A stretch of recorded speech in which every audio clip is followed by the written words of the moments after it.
All right, we'll start here in a little bit here. I'm just a little finish my little sipper waiting for you, man. All right, are you recording over there? Yeah, the audio is recording, yeah. The video, man. Click record, guy. Oh yeah, it's recording. Don't worry, I'm about to upgrade my setup here soon. All right, everybody. Welcome to another episode, Beer Fish Fanatics. This is Grandy with MaPop Fishing, and we have Kit with the YouTube channel Fishing Kit. there you guys go. And as you guys heard, so he's upgrading, I guess, huh? You upgrading over there? What are you upgrading? Your whole setup? Well, I got a DSLR that has HDMI out. So I'm going to basically use the DSLR as a webcam to do these zooms, so the quality should be a lot better. Oh, there. So none of this cell phone video. See, that's all right, man. Hey, it's worked so far. I mean, we got maybe like 3, followers, listeners, and watchers. It's all good, man. Those 3 people who ever been watching, they appreciate it. It's all good, right? It's good content. That's all that matters, right? Yeah, it's always nice to step it up a little bit, though. I hear you. All right, man. So this week, we're social distancing again. Obviously, I'm going to be doing the beer this week. How do you pronounce this again? I'll let you say it first. No, man. I want to say it's a Lagunitas. Lagunitas. God, I can't figure it out. Okay, Lagunitas IPA, Indian Pale Ale. It's a brewery out there in Petaluma, California, and Chicago, Illinois now too. So I've had this, I think, once or twice before. So, well, we'll give it a shot. What you got there, man? I got another Iowa. Well, if you can tell it's from Iowa, the beer is called Aloha, Iowa. So it's not really a Hawaiian thing, but it's from Kelowna, Iowa. Kelowna Brewing Company. It's a pineapple Belgian style ale. I don't know if I've had that one. Let me know how it goes, man, because if it's good, then I'll definitely give it a shot. So, all right, cheers, man. I got the, so everybody can see if you're watching on YouTube, I got the Beer Fish Fanatic mug. You guys ever want to help us out a little bit here and, provide us with some chump change for beer in the future, go to mypopfishing.com. Get yourself a mug. Cheers, man. Oh, yeah, that's nice and hoppy. I don't know if anybody's ever had that. Lagunitas, right? Lagunitas. Yeah. See, I think I was definitely pronouncing it incorrectly previously. So, but no, it's a good beer. So if you're into IPAs, it's pretty hoppy. It's pretty clean, actually. It's really smooth. Doesn't have a super bitter aftertaste. Sometimes I think a lot of people, what they don't realize is I think certain beers, when you drink, like, you had that dry mouth because it's dry. That's what they call it, the dry hops or whatever. And if you get a beer that has that, that's why people are like, bah, what's that after? It's not an aftertaste. It's just super dry. All of a sudden your mouth gets, and that's what that does. So. Yeah, my beer is pretty easy going, but it's like 6.3%, which is like 2% more than Bud Light. Yeah, should be. Yeah, 6.3. Yeah, man, you're going hardcore. Mine's only 6.2. So, I don't know, because a lot of people they're always wondering, like you were saying, Bud Lights and like Coors Light, all those domestic beers, they're about 4.2, I believe. So that's the normal alcohol rate that goes for those light beers, and a lot of craft beers, obviously a little bit higher, depending. It all depends, but like I said, more sugar, more calories. So just FYI on that one. Sorry this week. So if anybody's watching or listening, we don't have a superstar guest like we did last week or whatever previously with Jay Siemens there. So it was pretty cool. Good knowledge and everything we learned on that. I learned a lot, man. So actually, I think I learned more about fishing with you and our guest than I ever had in my whole lifetime. Literally. I mean, just doing these podcasts. I mean, just little tidbits that, a lot of people, I hope I don't think I'm the only one, because I actually had people like I said, they either message or say something like they never knew about that, and they learned pretty good stuff too. So that kind of leads to the segue now that I want to learn more, because I know right now, Central Iowa, it's getting chilly, at least the past couple of days, man. It's literally, what was it, about 90, about in the 90s, maybe about 3 or 4 days ago. And like, I think in the past 2 or 3 days, it's gotten down to the 50s now. I think today's going to be in the 50s. So it's like fall's coming, right? Yeah, it was 95 on Sunday, and then on Monday it was like 50 something. Yeah. So, I mean, in your experience, how does that affect the bite instantly? Because technically we're still we're still in summer, but then all of a sudden you had a huge like I mean that's like you said, it's like a 30-40 degree change. I mean, have you ever fished like right after, and how do you normally do after something like that? Or Um, I think with a big change like that, I think it turns the fish off because fish don't like huge dramatic changes like that. I think it just takes them a few days to get used to the change, and then they'll start eating again. Gotcha. So I think what you were saying, because I think we talked, I think a couple of years ago, you were telling me that like after a huge cold front, just like what we just literally just had, like you said, give them a day or two for the fish to, what's that word? Accumulate to the cold, right? Climatize, What is it? climatize, Is it climate? I don't know, man. or acclimate. Yeah. One of those two. Yeah, one of those two words. But like you said though, because if it gets all of a sudden super cold, the water temperature, everything drops instantly. So it kind of changes the way the way they move and feed and everything. So I think you're right. I think give it like a couple of days to kind of, get used to the weather in a sense. But Yeah, but I think, we were talking, I think we went fishing, and Kit here, we went fishing on, so was it Sunday? I think, yeah, we went on Sunday or Saturday? Saturday, Sunday. We went out and didn't do too well. We didn't get skunked. I caught that nice smallie, you caught a nice crappie. But other than that, because we were catfishing, so I guess we did get skunked in the sense we didn't catch any catfish, right? I think if we fished that morning, I think we would have been good as the system was moving through. That's usually a good time to fish. Just as the system was moving through, like by the time I think we got out there, it was like 20-mile-per-hour winds, and yeah, the cold. The system was already moving through. But if you fish like as it happens, that's usually a good time. Yeah, I think you're from previous experience. I think you're right on that. Like if a storm is coming, if you literally get there right before the storm, like literally, like you're saying, before that whole front comes through, it seems like the fish knows they Yeah. know that it's coming in a way. So, and they start feeding real kind of hectically, and they move pretty ferociously. Actually, I think you're right. So if you get an opportunity, don't be afraid. If you see a little rain coming through, it's not a bad thing. Sometimes that actually gets the fish going. If you fish right before rain, literally like hours right before rain and during the rain, actually, I think I've actually had some good results from that. But as we know, it's getting colder, man. So fall's coming, and I think a lot of people are priming up for the fall bite for crappies, bass, all walleyes, everything. What do you recommend right now to prepare for we'll start with crappies. I love crappies, best fish to eat in my opinion, at least for me. How would you, as the fall bite's about to kick up, how do you prepare for it? Where do you start targeting, I guess, location wise? Like I want to just say just go fish, but that doesn't really inform anybody of anything.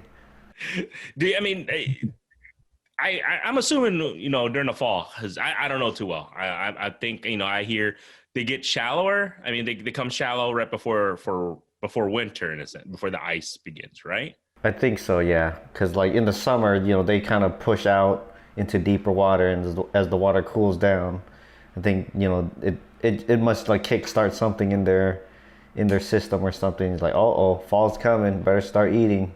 Mm-hmm. So it's like right before hibernation, almost in a way, right? Because winter's coming, they feed shallow, and then before they go deep, because it always feels like because during ice season we ice fish a lot. They're always normally the deepest spot of the lake. So I'm guessing, because they don't spawn right in the fall, because they spawn in the spring, right?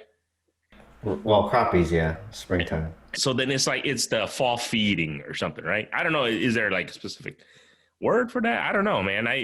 Whoever's listening to this, see if you guys can fact check us on that. I don't know what you call it, because like you're saying, I think they spawn during the spring, but then during the fall, is it a fall feeding, or what do you call it? Yeah, well, they know winter's coming, so and food is like more scarce during the winter time, and everything just slows down. So Anything you use in particular that you find success, whether it's minnows, plastics, spoons? I mean, obviously, when you go out, try them all. Obviously, whatever works, works. But do you feel during fall season what works best for you?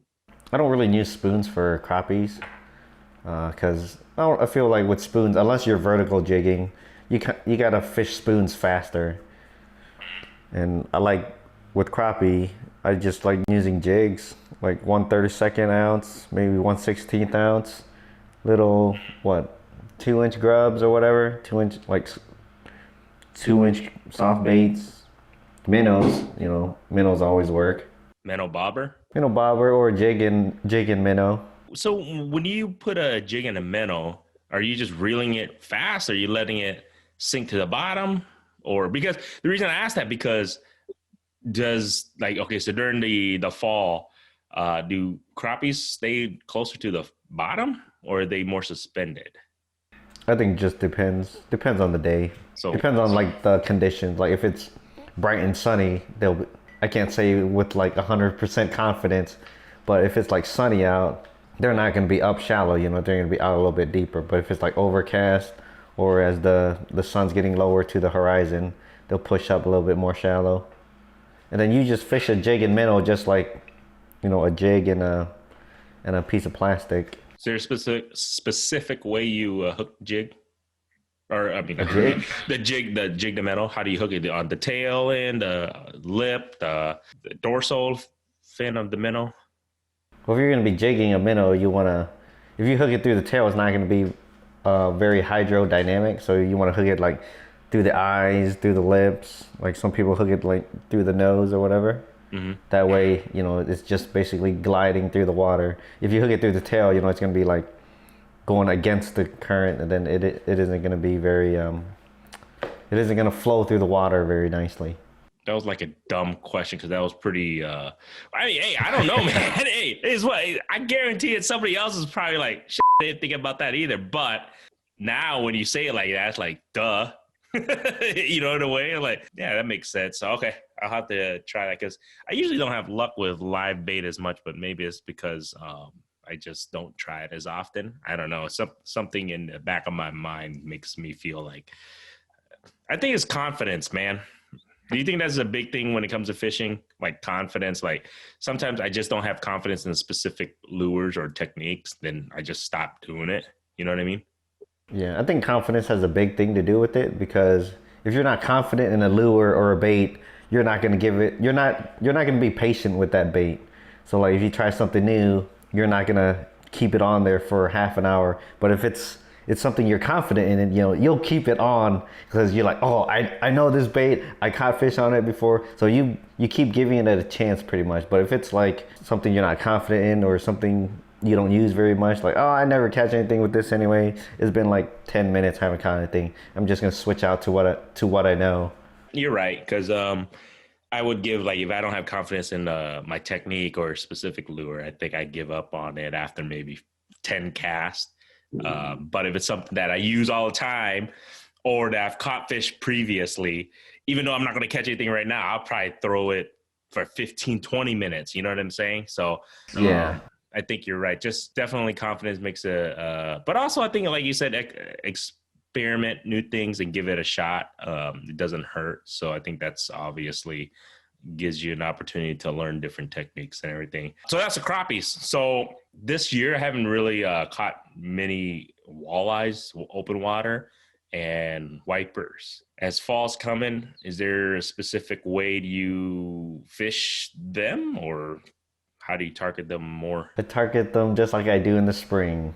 I mean, it depends how late into the fall it is. Like if we're pushing late fall, I fish it like how I would do early spring because the water's cooler, everything's slowing down. So you just want to slow down your presentation, maybe downsize. Like you can't be, I mean, I'm sure you can be throwing some big old aggressive bait, but I would just slow everything down. Just like early spring, you don't want to go out there throwing big obnoxious lures. I mean, I guess you could.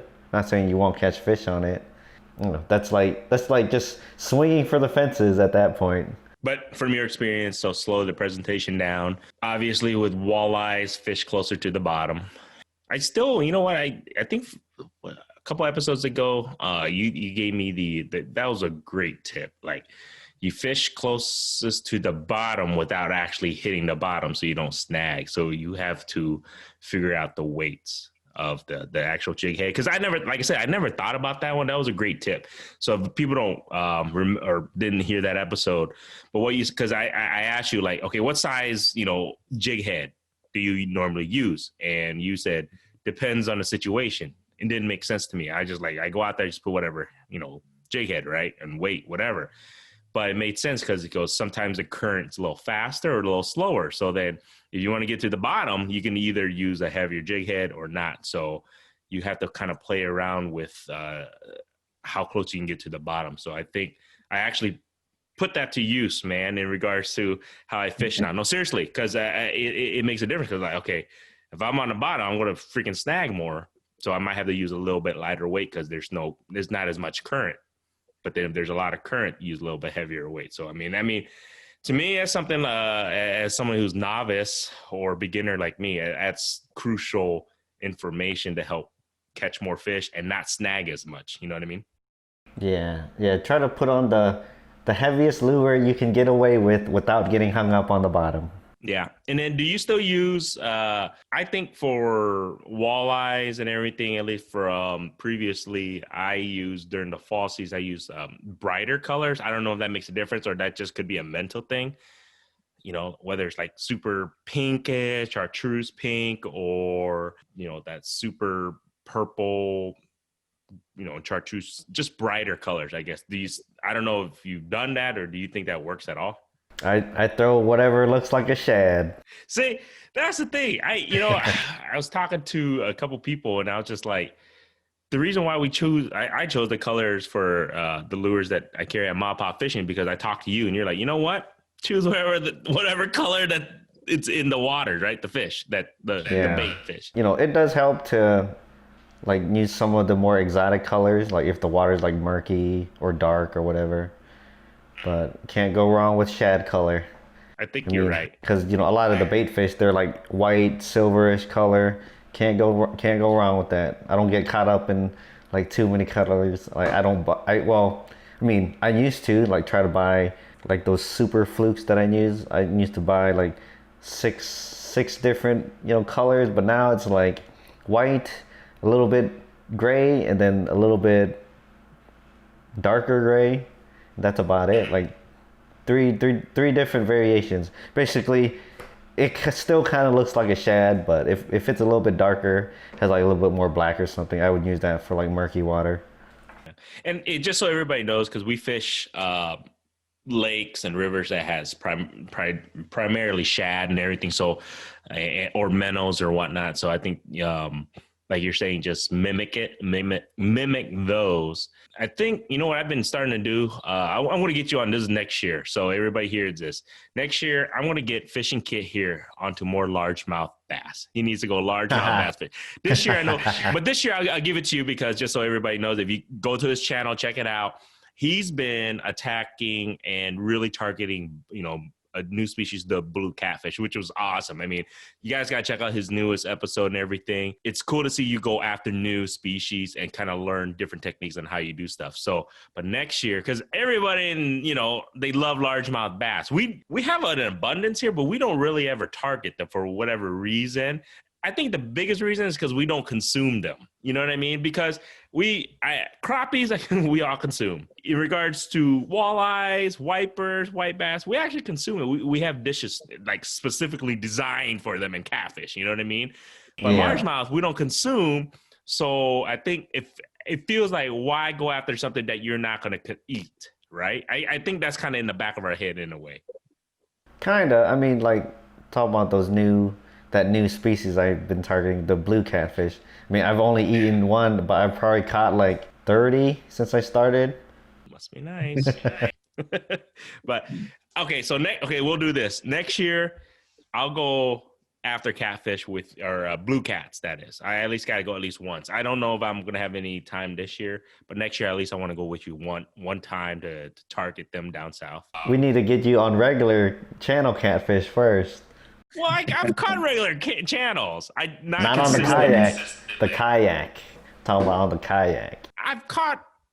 I think I've actually caught one, and that was like 40 years ago. So I don't even remember what it is. You're right, to catch a channel catfish off the kayak. But I would love to. But next year, I definitely want to go after the blues, and then I want you to go with me or go with somebody else, and we're gonna go after the largemouth bass. So because you're gonna. See, there you go. I got a worm right here on my desk. It works. So hopefully next year we'll open water seasons wise, we'll go after those a little bit more. I mean, we might have some more time this year. We'll see, depending on the weather and everything. But I think it's going to be fall bite here pretty quickly soon. So we'll see how that goes. I know what people. Do you think people would love eating a catch and cook largemouth bass? Man, you're gonna have 50% thumbs up and 50% thumbs down. How's that? I guarantee it. I mean, whoever's watching this, you guys can even comment or text or message me and Kit. But if you did a catch and cook with a largemouth, I could literally see 50% thumbs up, like it, and 50% thumbs down. You can do it if you want. I'm not gonna do it. I'm gonna let you know that. But it's just, you know what? At the end of the day, it's just a fish. I mean, if you consume it and if it's of legal rights, as long as you're within, legality, I mean, you can do it. But it's just weird. Like I said, it's weird to us. We've just been taught I never consumed it. So, you know what I mean? I don't know. Yeah. Well, I don't really fish for them because this is going to be a bit controversial, but I've always thought they were kind of overrated, and that's why I don't fish for them. But I'll give them a chance. I gave them a few shakes this year, and I'll try to get more serious with it next year. Maybe I'll go out 3 times next year.